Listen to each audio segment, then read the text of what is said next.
ላይፍ አንዳንድ ነገሮችን እንዲሁ በዘፈቀደ ወይም ደግሞ በተለምዶ እውነት ናቸው ትክክል ናቸው ብለን የምንወስዳቸው ነገሮች አሉ።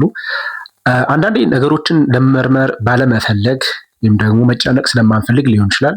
ነገር ግን እንዲሁ 100% እውነት የሚመስሉ የሚነገሩ በተለምዶ የሚነገሩ 5 ነገሮች አሉ እና ህይወት ላይም በደንብ ካላየናቸው የራሳቸው የሆነ ኔጌቲቭ ኢምፓክት እነዚህ ነገሮች ምንድን ናቸው የሚለውን ነገር በዛሬ ቆይታችን እጠቁማችኋለሁ።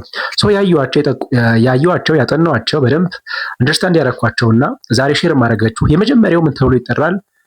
ላይፍ ምንድነው? አንድ ሰው ምንድነው ይሄ በስንፍና ደረጃ ምንድነው እንዳንሻሻል ስታክ ከሚያደርጉ ነገሮች መካከል ይሄ ራሳችንን ከሌሎች ማወዳደር የለብንም የራሳችን ህይወት ነው መምራት ያለብን ብለን እናስባለን፣ ወይም ሰዎችም ይናገራሉ። በት ኢን ሪያሊቲ ግን ኢን ላይፍ ግን ማወዳደር በሚጠበቅብን ሳክ ኮምፒት ማድረግ አስፈላጊ። ፐርሰናል ዲቨሎፕመንት ላይ የሚሰሩ ሰዎች ከሚጠቀሙት ቃል መካከል ኤቭሪዴይ ወይም ኦልዌይስ ፖዚቲቪቲን ፊል ማድረግ እንዳለብን ይጠቁማሉ።